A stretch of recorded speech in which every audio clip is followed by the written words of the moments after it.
भाई बंधु मातृशक्ति,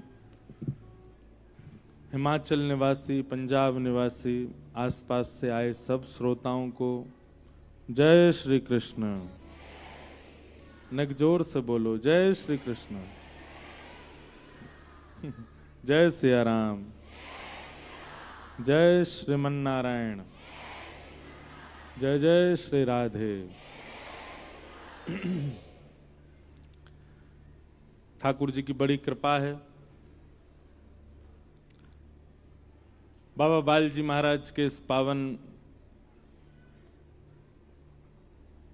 सानिध्य में तीसरी बार अपनी वाणी की सेवा करने का अवसर मिल रहा है। 2 बार तो जन्माष्टमी पर ही सेवा करने का अवसर मिला था।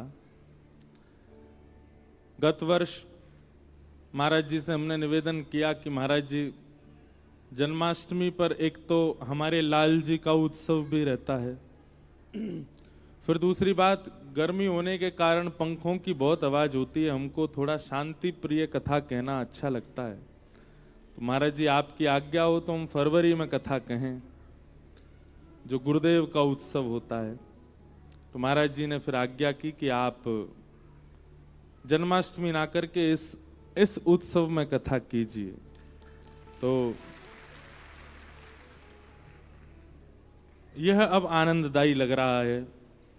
हमको सर्दी बहुत अच्छी लगती है, गर्मियों में थोड़ा सा कथाओं में भी कूलर पंखे इतने चलते हैं कि शांति थोड़ी कम रहती है। तो यहाँ इस अवसर पर कथा कहने का ये हमारी इच्छा थी कि हम इस अवसर पर कहें। महाराज जी ने आज्ञा दी। एक दिन विलंब से हम आए हैं, क्योंकि 5 को सागर मध्य प्रदेश में कथा पूरी की और 5 को ही फिर वहां से कुंभ स्नान के लिए गए, संत दर्शन के लिए गए। पूरी बात तो सुन लो, पहले ही ताली बजा देते हो आप। 2-4 माता जी वो ऐसी बैठी रहती हैं, कुछ भी कहें जय हो। तो बात तो पूरी करने दो हमको पहले। तो 5 को कथा पूरी करके सीधे गए कुंभ में स्नान किया, संत महात्माओं को दर्शन किए, प्रयाग में आनंद किए और कल 6 तारीख को फिर वहां से सीधा यहाँ आने के लिए जो वायुयान मिला वो रात्रि का ही मिला। तो फिर रात्रि को चंडीगढ़ पहुंचे, वहां से सुबह अब निकल के सीधे मंच पे आए हैं। एक प्रकार से एक ही दिन था बीच में, तो उसमें इतना सब कुछ कर पाना बहुत मुश्किल था। और कुंभ में जाना भी था, क्योंकि कई संत हमसे नाराज हो गए। कई महात्माओं ने आज्ञा की कि हमारे यहाँ कथा करनी है। अगर हमारी इन तिथियों में कथा कोई गृहस्थी करा रहे होते तो हम मना भी कर देते, लेकिन क्योंकि बाबा बालजी महाराज ही कथा करा रहे हैं, संत ही कथा करा रहे हैं, तो उनकी कथा को हम कैसे टाल सकते हैं। इसलिए महाराज जी से हमने निवेदन किया कि एक दिन का हमको अवसर मिले, हम मुंह दिखाई करे आए कुंभ में। तो मुंह दिखाई करे आए और आप विश्वास नहीं मानेंगे, हम 24 घंटे भी नहीं रुके प्रयाग में, लेकिन 24 घंटे में कम से कम 24 संतों से मिलके आए। रात में 2-2 बजे भी शिविरों में जाके जो सो गए थे उनको भी उठाया, उठिए मिलिए हमसे, हम आए हैं। 2-2 3-3 बजे भी संतों को उठा के प्रणाम करके आए हैं। कई महात्मा तो बड़े नाराज हो गए, बोले ये कोई समय आने का। मैंने कि अब क्या करें, हम पे यही समय था इसलिए आए हैं।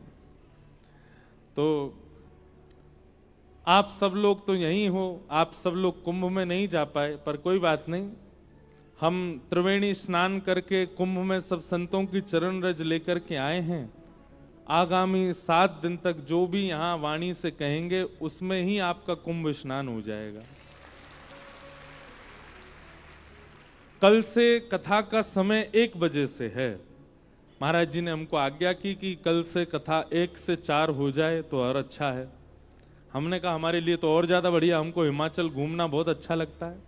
4 बजे कथा पूरी करके सीधे यहाँ से पहाड़ों में भाग जाया करेंगे और फिर उतर के सीधे सुबह आया करेंगे। तो कल से कथा का समय 1 से 4 है और महाराज जी की ऐसी आज्ञा है कि प्रसाद जो है महापूर्ण भंडारा वो भी 12 तारीख को है, 12 को ही है। तो 12 को हम थोड़ी ज्यादा कथा कह देंगे, थोड़ी देर और कह देंगे, कथा 12 को ही विश्राम करेंगे। तो ऐसा क्रम रहेगा। बाकी कोई भी आज्ञा होगी तो महाराज जी की हम सुन करके आप सबके मध्य में प्रस्तावित कर देंगे। आज प्रथम दिन है कथा का, विलंब से कथा हुई तो बस 1-1.5 घंटा चर्चा होगी और 1 घंटे ही चर्चा होगी। आप सब लोगों को, कई लोग बेचारे दूर दूर से ग्रामीण क्षेत्रों से आए हैं, सबको जाना भी है, तो बस 1 घंटे चर्चा महात्म्य की करके और हम आज के सत्र को विराम देंगे। कल से कथा का समय क्या है? नहीं, एक तो मेरे लिए, आपके लिए थोड़ा ही है, आपके लिए तो 12 बजे है। आपको 12 बजे आके बैठना है और अध्यापक के आने से पहले ही विद्यार्थियों को आ जाना है। अगर कोई लेट आवेगा तो फिर क्या कर सकते हैं, आना लेट और क्या है, लेकिन फिर भी जल्दी आने का प्रयास करना। 1 से 4 कथा करेंगे कल से। बोलो वृंदावन बिहारी लाल की। महाकुंभ का समय चल रहा है। विश्व भर के लोग कुंभ में स्नान कर रहे हैं, बड़े बड़े संत महापुरुष वहां विराज रहे हैं। एक बात बहुत ध्यान से सुनिएगा,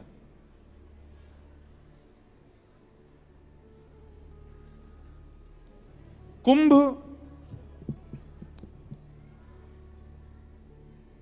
अमृत बिंदु जहां जहां पड़े वहां वहां 12 वर्षों में कुंभ का प्रावधान हमारे शास्त्रों में है, हमारे वेदों में है। लेकिन जिस महात्म की आज आप चर्चा सुनने वाले हैं उस महात्म के भाव को जानिएगा। महात्म में ऐसा वर्णन आता है कि क्व सुधा क्व कथा लोके क्व काचुक मणिर्महान ब्रह्मरातो विचार्येवं तदा देवांजहासः। बहुत सावधानी से सुनिएगा। कई बार ऐसा होता है कि जो लोग कुंभ में नहीं जा पाए हैं, तो जो लोग कुंभ में गए हैं वो ना जाने वालों को बहुत सुनाते हैं। बोले अरे बताओ कुंभ हो रहा, तुम गए नहीं, स्नान नहीं किया, प्रयाग स्नान नहीं किया, त्रिवेणी दर्शन नहीं किया, संत महात्माओं को वंदन नहीं किया।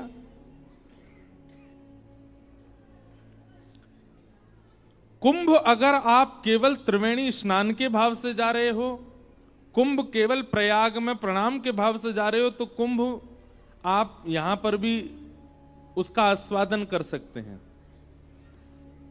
कुंभ का मूल रूप क्या होना चाहिए? वहां आए हुए दूर दराज से संत महात्माओं के दर्शन, ये कुंभ का मूल रूप होना चाहिए। और दूसरी बात, कुंभ की प्रधानता इसलिए ज्यादा है क्योंकि अमृत बिंदु गिरा था। तो अमृत और श्रीमद् भागवत, इन दोनों के लिए तो भागवत जी के महात्मा कहा गया क्व कांच क्व मणिर महान। भागवत जी तो मणि हैं और अमृत क्या है? बोले कांच के समान है। महंगा क्या होता है? कांच महंगा होता है कि मणि महंगी होती है? हीरा महंगा होता है, हीरा महंगा होता है ना। लेकिन वहां जाकर के भी अगर कथा का आस्वादन नहीं कर रहे हैं, वहां जाकर के भी सुनी हुई कथाओं का नियम पालन नहीं कर रहे हैं, तो कुंभ जाना व्यर्थ है। लेकिन आप हिमाचल में बैठ करके, पंजाब में बैठ करके या कहीं और स्थान पर भी रह करके कथाओं का आस्वादन करते हैं, और आस्वादन ही नहीं करते हैं, अपने जीवन में उतारते भी हैं। जो व्यास जी कह रहे हैं, जो वक्ता कहते हैं, उस बात का आप पूर्ण रूपेण पालन भी करते हैं, तो आप जहां बैठे हैं वहीं कुंभ स्नान हो रहा है। यह बहुत आवश्यक है। हमें लगता है कि तन का स्थान पर उपस्थित होना, नदियों में स्नान करना, और इसका पुण्य हमको प्राप्त होता है, ऐसा नहीं है।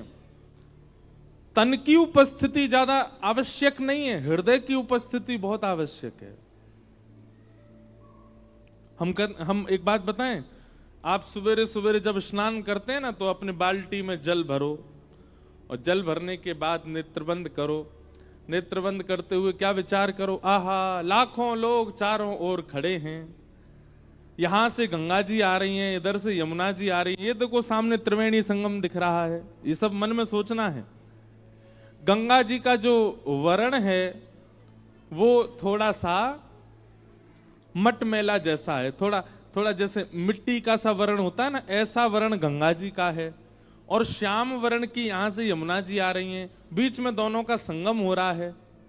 हम नाव में बैठ करके बीच में जा रहे हैं, और इतने में क्या करो, हाथ में वो क्या बोलते हैं, लोटा या फिर मग्गा जो भी, और उसको ऐसे पानी में डाल दो।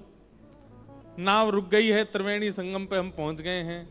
आहा तुरंत हम लोग नाव से नीचे उतरे हैं। नीचे उतर के नाक बंद करके ये मारा गोता, तुरंत मग्गा जल अपने सिर पर डालो। हर हर गंगे हर हर गंगे हर हर गंगे, श्री यमुना मैया की जय, त्रिवेणी संगम की जय। आपको यहीं बैठे बैठे गंगा स्नान का फल प्राप्त हो जाएगा। अगर तन की उपस्थिति इतनी ज्यादा आप मानते हो तो आपके पास जो सामने जल है वही गंगा जल हो जाएगा, वही यमुना जल हो जाएगा, वही त्रिवेणी का जल हो जाएगा।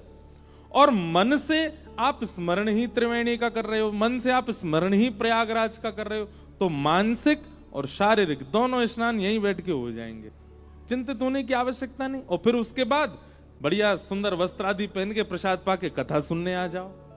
यहां पर इतने सारे संत बैठे हैं, बताओ कुंभ से कम है कोई?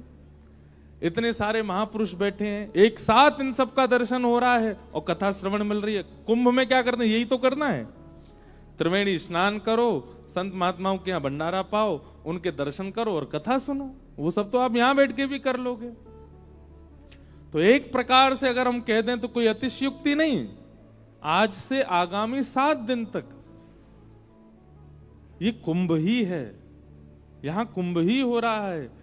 कुंभ त्रिवेणी प्रयागराज जाकर के पुण्य करने वाले व्यक्ति को जो पुण्य प्राप्त होगा वही पुण्य यहां ऊना में चल रही कथा या आपके शहरों में भी कहीं कथा चल रही है, वहां जाकर के भी इन नियमों का पालन करने से आपको वही फल प्राप्त होगा जो प्रयाग में स्नान करने वाले को है।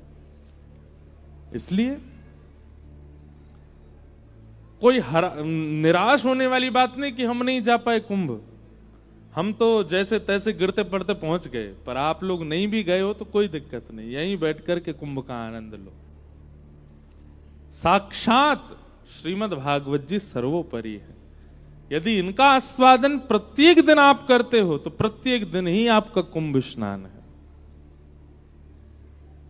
बस वो आस्वादन होना चाहिए। सच्चिदानंद रूपाय विश्वोत्पत्त्यादि हेतवे तापत्रय विनाशाय श्री कृष्णाय वयं नमः। सच्चिदानंद रूपाय कैसे हैं ठाकुर जी? सत्य स्वरूप हैं, चैतन्य स्वरूप हैं और आनंद स्वरूप हैं। देखो सच्चिदानंद, ये 3 रूप हैं ठाकुर जी के। आप लोग वृंदावन जाते हैं, बिहारी जी का दर्शन करते हैं, ठाकुर जी का धाम में दर्शन करना, ठाकुर जी का धाम में दर्शन लाभ प्राप्त करना, वो सत्य दर्शन है। आपने सत्य में ठाकुर जी को देखा, त्रिभंग लली श्याम सुंदर खड़े हैं, सत्य। उन्हीं सत्य ठाकुर जी का गुणानुवाद गाने वाले जो वक्ता हैं, जो संतजन हैं, जो महज्जन हैं, जो महात्पुरुष हैं, उन सबको चलते फिरते देखना। वृंदावन आप गए, गोवर्धन आप गए, वहां पर आपको संत महापुरुष चलते फिरते दिखाई दिए। यही समझना चाहिए चैतन्य परमात्मा का दर्शन है। वही बिहारी जी जो मंदिर में स्थिर खड़े हैं, स्थूल खड़े हैं, वही चलते फिरते संतों के रूप में घूम रहे हैं। सत्य दर्शन मंदिर के ठाकुर जी, चैतन्य दर्शन जितने भी ठाकुर जी के तनु हैं, जय भागवत में वर्णन आता है ना, वाणी गुणानुकथने श्रवणौ कथायाम हस्तौ च कर्मसु मनस्तव पादयोर्नः स्मृत्याम शिरस्तव निवास जगत प्रणामे दृष्टि सताम दर्शनेस्तु भवत्तनूनाम। ठाकुर जी, ये आपका गुणानुवाद गाने वाले, बहुत ध्यान से सुनिएगा सब लोग, इधर देखो। हमारा जनरेटर ऑन हो गया है तो इसलिए बहुत सावधानी से सुनिएगा। नल कुंवर मणिग्रीव की स्तुति है, उसमें वो ये तो कह रहे हैं कि हमें, हमारी दृष्टि आपको देखे, हमारे कान आपको सुने, हमारे हाथ आपकी सेवा करें, हमारे चरण आपकी प्रदक्षिणा करें। पर एक अर्थ इसका यह भी लगाया जा सकता है, हे नाथ, जो आपको दर्शन करते हैं, जो आपको सुनते हैं, जो आपको गाते हैं, जो आपकी सेवा करते हैं, जो आपकी प्रदक्षिणा करते हैं, जिनका जीवन केवल और केवल आप हैं नाथ, ऐसे महत्पुरुष, ऐसे संतजन, ऐसे वक्तागण, ऐसे वैष्णवों को भी अगर हम दर्शन करें तो वो आपके दर्शन के समान है।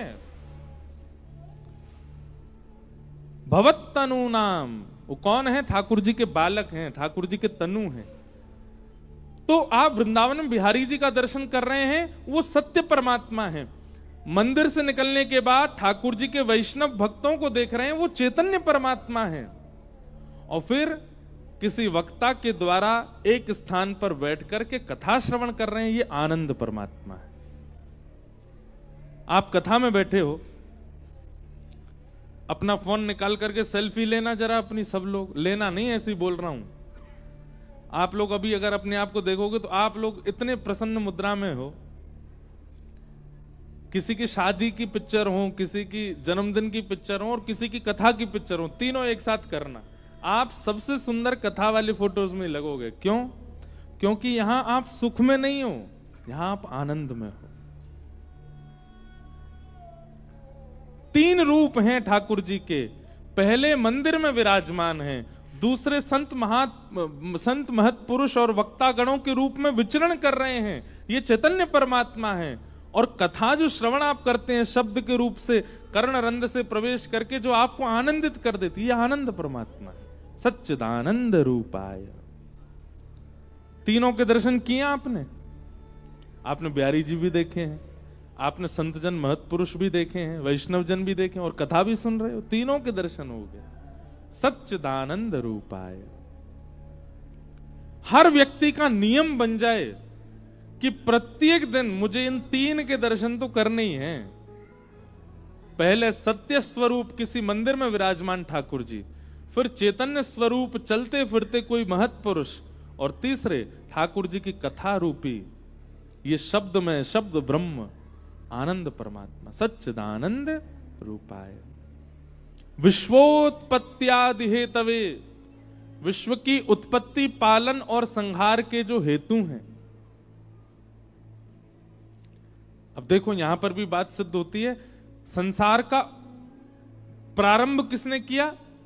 मंदिर में बैठे जो ठाकुर जी दिखते हैं उन्होंने ही प्रारंभ किया। इस संसार में आने के बाद हर जीवात्मा का पथिक करने वाले, पथ प्रदर्शन करने वाली कथा रूपी वक्तागण, वैष्णव जन, संत जन, ये पालन करने वाले हैं। और संहार के देव वो भी श्रीमद् भागवत है। नाम संकीर्तनम यस्य सर्व पाप प्रणाशनो प्रणामो दुख समनस्तम नमामि हरिम परम। भगवान का नाम, भगवान की कथा ये संहार करती है। किसका संहार? मानवीय संहार नहीं, उसके पापों का संहार, उसके पापों का नाश। उत्पत्ति कहां से हुई हमारी? पर ब्रह्म परमात्मा जो मंदिर में विराजमान है। पालन हमारा कौन कर रहे हैं? ये संत जन, वक्तागण, वैष्णव जन। और हमारा संहार कौन कर रहे हैं? ये कथा, ये कीर्तन, ये नाम संकीर्तन। बहुत विचारणीय और बहुत चिंतनीय विषय है, अगर कोई चिंतन करे तो। हम आपसे बस एक ही नियम की आज्ञा करेंगे कि एक ही नियम रखिए कि नित्य मंदिर दर्शन, नित्य वैष्णव दर्शन और नित्य कथा श्रवण, ये तीन काम आप करिए और कुछ मत करिए। और बाकी अपना ऑफिस का काम कीजिए, अपना घरचर्या का जो काम है वो करिए, बस ये तीन के लिए एक समय निकाल लीजिए। ये 3 नियम भी अगर आपने प्रतिदिन कर लिए तो एक दिन ऊना में ही, एक दिन हिमाचल में ही आपको साक्षात बांके बिहारी लाल, साक्षात हमारे श्याम सुंदर दर्शन देंगे। ये 3 बस कर लें। अच्छा देखो, एक बात हमारी सुनो, ठाकुर जी के दर्शन के लिए संभलना बहुत जरूरी है। जैसे बर्फीले पहाड़ यदि देखने हैं, बर्फीले स्थान, पहाड़ों का दर्शन यदि करना है, तो उसके लिए बहुत सावधानी से नीचे से गाड़ी चला के ले जानी पड़ती है। कई जगह मोटे मोटे राउंड आते हैं, कट आते हैं, बहुत कुछ आता है। सब जगह आपको सावधानी रखनी है। सावधानी से अगर आप अपनी गाड़ी चला करके ले गए तो मनाली पहुंच जाओगे, शिमला पहुंच जाओगे, कश्मीर पहुंच जाओगे। पहाड़ी बर्फीले पहाड़ों का दर्शन जिनको देखते ही मन बिल्कुल आनंदित हो जाता है, ठीक वैसे ही श्री ठाकुर जी को देख करके मन आनंदित होगा, पर उसके लिए सावधान रूप होकर के जीवन जीना बहुत आवश्यक है। सावधानी हटी, दुर्घटना घटी। हम लोग कई बार कथा सुनते हैं, संत जनों को, वैष्णव जनों को प्रणाम करते, पर असावधान रहते हैं। असावधान कैसे रहते हैं? जैसे ही कोई भोग की वस्तु, काम की वस्तु, क्रोध की वस्तु सामने आती है, अपना आपा खो देते हैं। सुनते तो कथा हैं, संत जनों को प्रणाम तो करते हैं, दर्शन तो करते हैं, पर जैसे कोई भोग्य वस्तु सामने आती है तो अपने आप को रोक नहीं पाते उसको भोगने से। ये असावधानी है। कथा सुनना यहीं तक सीमित नहीं रहना, इसी से भगवत दर्शन नहीं होगा। इसके बाद आपका जो जीवन है उसमें सावधानी बहुत आवश्यक है। मतलब बच्चा केवल स्कूल जावे, ट्यूशन करे, उसी से ही पास नहीं हो जाएगा। एग्जाम में उसको कलम उठाने पड़ेंगे, प्रत्येक प्रश्न का उत्तर देना पड़ेगा। अब बच्चा कहे मैं तो एक भी दिन एब्सेंट नहीं रहा, मैं तो रोज स्कूल गया हूं, रोज मैंने ट्यूशन किया है, फिर मैं फेल कैसे हो गया? आप लोग कहो हमने तो सारी कथाएं सुनी, ऊना में जितनी कथाएं हुई सब सुनी, फिर भी हमको भगवत दर्शन क्यों नहीं हुआ? क्योंकि आपने क्लासेस तो अटेंड करी, ट्यूशन तो किए, लेकिन जब परीक्षा सामने आई तो हाथ पांव फूल गए, तो कुछ नहीं किया। परीक्षाएं क्या है? जीवन में घटने वाली हर परिस्थिति परीक्षा है। आप लोग जब कथा में होते हैं ना, उस समय ठाकुर जी दृष्टि डालते हैं कि कौन कौन कथा में आया और कथा में ये क्या सीख करके गया, उसकी परीक्षा यहां से जाने के बाद लेते हैं। कथा विश्राम होती है, आपके जीवन में संकट आएंगे, आपके जीवन में आपत्ति आएगी, वो हमेशा ही आनी है, पर कथा के बाद जब आती है तो ठाकुर जी देखते हैं कथा सुन के आया, अब ये क्या करेगा, अब इसका कैसे सामना करेगा, देखूं तो।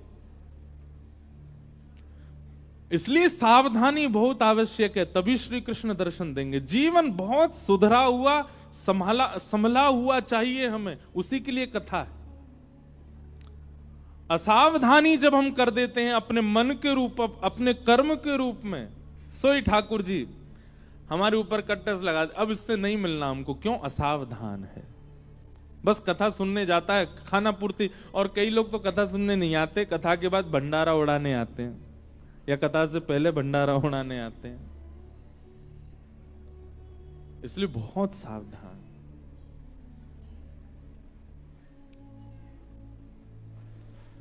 तापत्रय विनाशाय, जिसने सावधानी रखी उसका क्या होगा? बोले तापत्रय विनाशाय।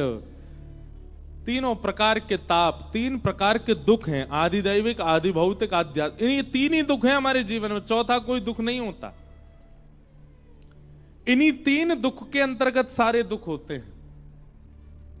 जो सावधानी रखता है या फिर जो 3 नियमों का पालन करता है, भगवत दर्शन, वैष्णव दर्शन और कथा श्रवण, उसके तापत्रय विनाशाय, 3 प्रकार के तापों का नाश करते हैं परमात्मा। ऐसे श्री कृष्णाय वयम नमः। ऐसे श्री कृष्ण को हम बारंबार प्रणाम करते हैं। भक्ति तो है क्योंकि वे कुंभ में, पर ज्ञान नहीं है। ज्ञान क्या नहीं है? अब हम कई लोग हमको बोलेंगे बताओ लोगों के प्राण चलेगा, ये कह रहे हैं उनमें ज्ञान नहीं है। नहीं, देखो हमारी बात सुनो। सबको होड़ क्या लगी है कि हमको संगम में नहाना है, जहां गंगा यमुना मिलती हैं वहीं नहाना है। अब एक ही जगह 10 करोड़ लोग नहाने के लिए जाएंगे तो दिक्कत तो हो जाएगी। ज्ञान किसे कहते हैं कि भाई संगम का मतलब केवल वो स्थान नहीं है जहां दोनों नदी मिल रही हैं। जिस जगह संगम हो रहा है उसके दूर दूर तक ये पूरा प्रयागराज क्षेत्र जो है ये संपूर्ण संगम कहला रहा है।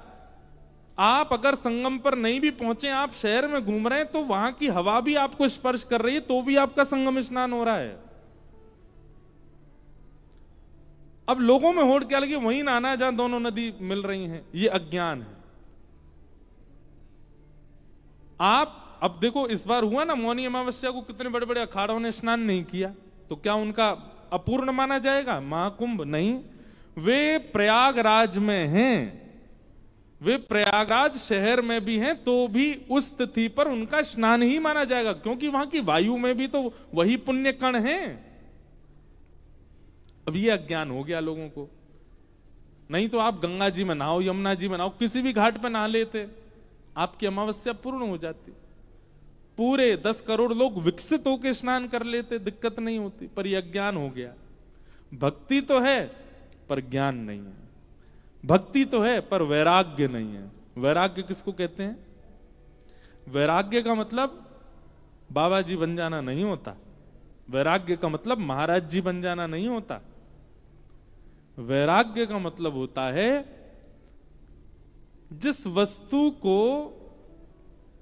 आप देख करके तुरंत उसके प्रति उपभोग की इच्छा होने लगती है, वह इच्छा का समाप्त होना, वो वैराग्य है। इच्छाओं का विश्राम होना वैराग्य है। अच्छा, एक बात हमारी सुनो। 10 वर्ष के जब हम थे तब हमको टॉफी बहुत बढ़िया लगती थी, टॉफी, चॉकलेट। लेकिन आज जब 28 वर्ष के हो गए, अब हमको टॉफी कोई दे दे तो ऐसा कोई रुचि नहीं उसके प्रति। क्यों? धीरे धीरे धीरे धीरे धीरे जब समय आगे बढ़ता है तो अपने आप कई इच्छाएं आपकी शांत होती चली जाती हैं, यही वैराग्य है। पर टॉफी की इच्छा शांत होना यह कोई श्रेष्ठतम वैराग्य नहीं है। श्रेष्ठतम वैराग्य क्या है? उन वस्तुओं से इच्छाओं का समाप्त होना जिन वस्तुओं के कारण पाप के भागी बन जाते हैं हम लोग, उन वस्तुओं के प्रति वैराग्य होना।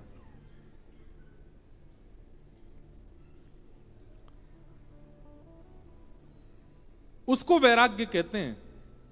सब छोड़ करके विरक्त हो जाना वैराग्य नहीं है, मन से त्याग होना, शरीर से भले ही उसके साथ हैं, वो वैराग्य है। तो भक्ति के 2 पुत्र हैं, ज्ञान और वैराग्य। जब तक ये दोनों चित्त में नहीं आएंगे तब तक भक्ति प्रसन्न नहीं रह सकती है। इसलिए ज्ञान और वैराग्य भक्ति को जागृत करने वाली नहीं है। भागवत की कथा, भागवत की कथा तो ज्ञान और वैराग्य को जागृत करती है, क्योंकि भक्ति तो सबके चित्त में होती है। नास्तिक व्यक्ति भी कहीं ना कहीं भगवान के आश्रय का ही होता है। हमसे कोई कह रहा था, बोले महाराज जी कोविड के बाद बहुत भक्ति बढ़ गई लोगों में। क्यों बढ़ गई? क्योंकि कोविड में व्यक्ति ने ये बात समझ ली कि धन से कुछ नहीं होने वाला, धन से कुछ नहीं होने वाला, ऐश्वर्य से कुछ नहीं होने वाला, प्रार्थना से ही होगा जो होगा। बड़े बड़े खरबपति अरबपतियों ने धन लगा दिए लेकिन अपने प्रेमियों को बचा नहीं पाए।